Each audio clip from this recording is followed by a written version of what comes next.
Confinement de la population, couvre-feu nocturne et instauration d'un état d'urgence sanitaire. Il s'agit là des mesures annoncées ce week-end par le président congolais Denis Sassou Nguesso et qui doivent entrer en vigueur ce mardi pour faire face au risque de propagation du coronavirus. Ces mesures sont valables pour une période de 30 jours. Au Congo-Brazzaville, le confinement concerne l'ensemble de la population à l'exception de ceux qui travaillent à la fourniture des biens et services indispensables. Le chef de l'État n'a pas précisé si les activités pétrolières dans la capitale économique Pointe-Noire entraient ou non dans cette catégorie.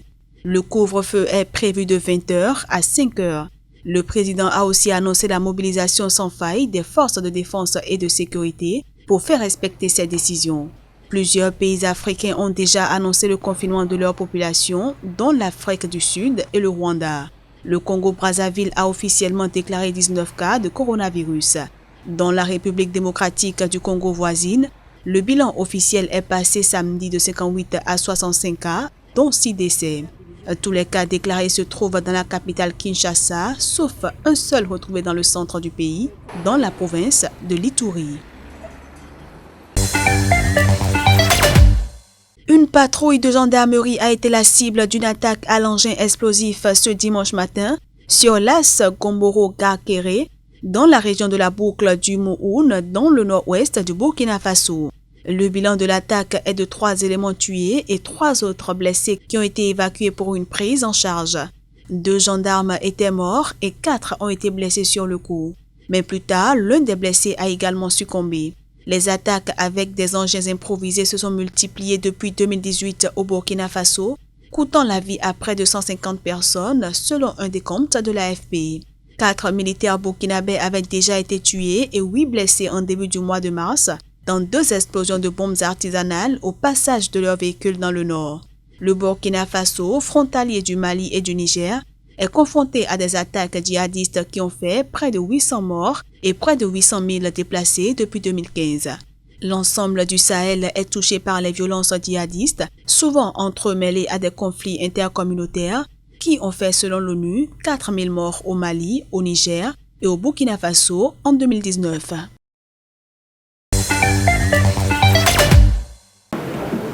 Le président du comité d'organisation japonais a porté l'information lundi. Thomas Bach, président du CIO, fera une annonce dans la semaine pour fixer le monde sportif et les fans sur l'avenir des Jeux Olympiques de Tokyo. La possibilité d'une compétition au printemps ou à l'été 2021 est à étudier. Notre première tâche est de décider au plus vite de la date de début des Jeux.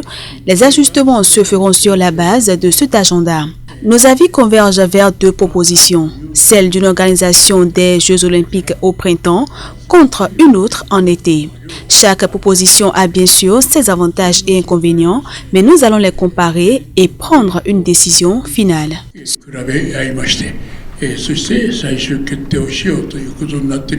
Selon certaines indiscrétions, les organisateurs pourraient profiter du report pour faire en sorte que la compétition se tienne plutôt au printemps, nettement plus propice que l'été d'un point de vue climatique. En effet, les fortes chaleurs estivales de la capitale japonaise avaient poussé l'an dernier le comité international olympique à délocaliser l'épreuve phare du marathon à Sapporo, à l'extrême nord du Japon.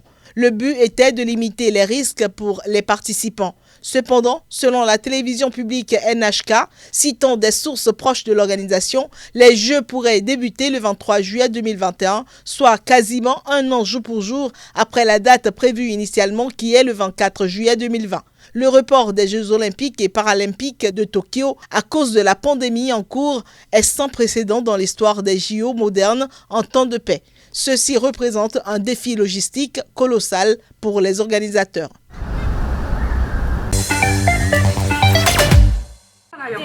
Je l'ai écrit pour la paix. C'était écrit tout à fait en ligne avec les normes éthiques. Si les représentants du MCP l'examinent et le trouvent contraire à l'éthique, alors je suis d'accord pour recevoir une punition. C'est au tribunal de la ville de Mandalay, en Birmanie, qu'a été conduit Nei Myolin. Le journaliste est notamment accusé d'avoir permis à une organisation terroriste de répandre la peur. En effet, depuis janvier 2019, des dizaines de civils ont été tués, des centaines blessés et quelques 150 000 déplacés face à l'intensification des violences entre les forces armées et l'armée d'Arakan. Cette faction lutte afin de donner plus d'autonomie à la population bouddhiste de l'État Rakhine, une région de l'ouest du pays, également le théâtre du drame de la minorité musulmane Rohingya. L'armée d'Arakan a été classée la semaine dernière comme organisation terroriste. C'est tout à fait comme sous le gouvernement de la dictature militaire. Même s'ils disent qu'ils sont sur le chemin de la démocratie, il n'y a pas de liberté, de droit à informer. Où est le droit à informer quand ce n'est que d'un côté qu'on est réprimé? Pour la justice, la vraie, il ne peut pas y avoir du deux poids, deux mesures. Malgré l'arrivée au pouvoir en 2016 de l'ex-figure de la lutte contre la junte birmane, Aung San Suu Kyi, la liberté de la presse reste très menacée en Birmanie. Le pays est classé 138e sur 180 par Reporters sans frontières.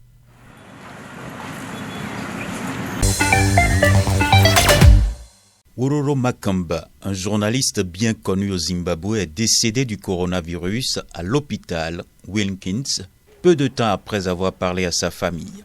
Célèbre pour ses commentaires en ligne sur l'actualité sociopolitique sous le slogan State of the Nation, sa mort est un événement triste mais aussi important dans le pays. Il a été la première victime du coronavirus dans le pays et cela a choqué le Zimbabwe. Sa mort est survenue rapidement, moins de 3 jours après son diagnostic. Le fait que Makamba provenait d'une famille riche et prestigieuse ne l'a pas sauvé. Et selon les membres de la famille, sa mort a mis en évidence les insuffisances du système sanitaire zimbabwéen face à la menace du coronavirus. Pour se défendre, le ministère de la Santé a déclaré que ses antécédents médicaux l'ont rendu vulnérable à la maladie. En effet, Ororo Makamba avait subi une intervention chirurgicale en novembre dernier pour retirer une tumeur de son poumon et était en convalescence. Bien que sa famille admet que son système immunitaire était faible, elle insiste sur le fait que sa mort aurait pu être évitée. Après la mort de Makamba, certaines entreprises du secteur privé ont annoncé ce mercredi leur intention d'établir des installations d'isolement dans plusieurs cliniques privées inactives.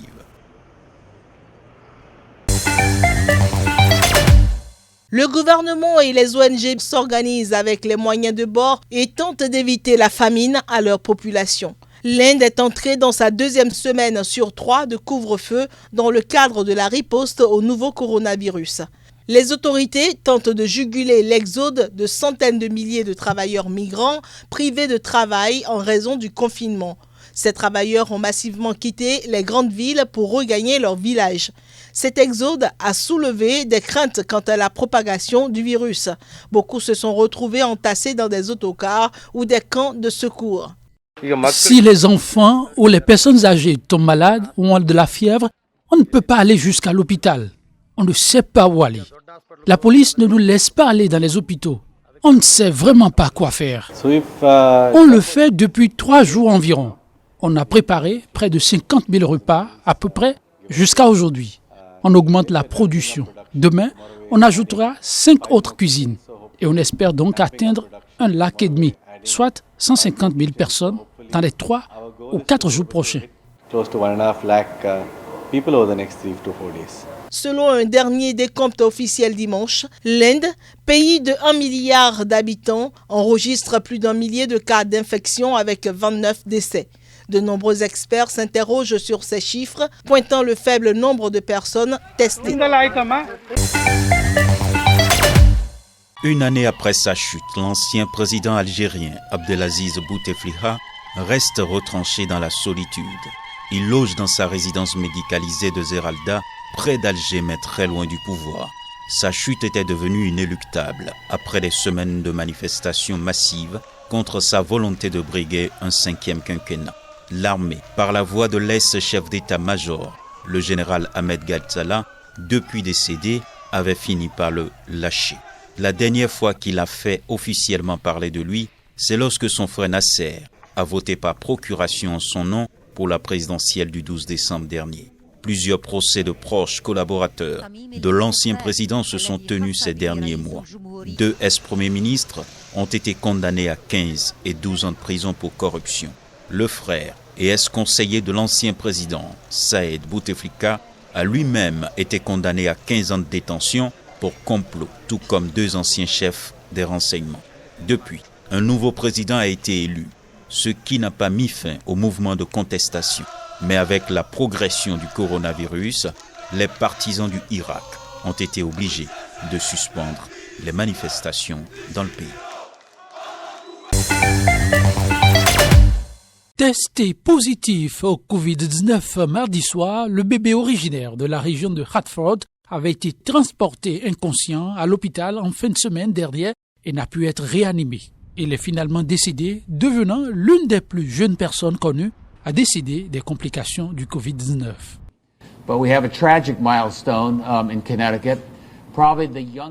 Nous avons franchi une étape tragique dans le Connecticut. La personne probablement la plus jeune à mourir du Covid est morte ici, dans le Connecticut.